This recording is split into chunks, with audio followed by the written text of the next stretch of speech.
البارحة تعاركت ويا صديقتي واليوم جيتها من الصبح للبصرة حتى أصالحها، بس وين؟ أكيد بمندي ولائم اليمن بالقرنة يم سوق القرنة.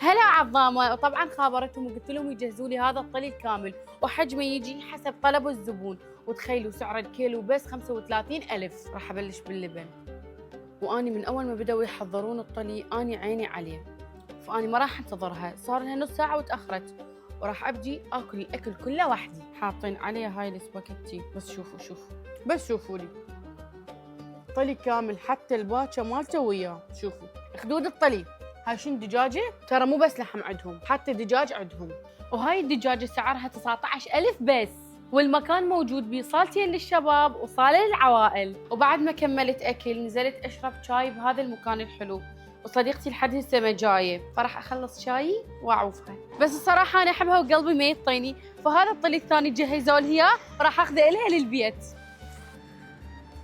والحلو بمندي ولائم اليمن عندهم توصيل ومكانهم ما يتيه، قضاء القرنة يم سوق القرنة. فأنتوا هم أي أحد زعلان منكم لا تراضوا إلا بهاي الصينية.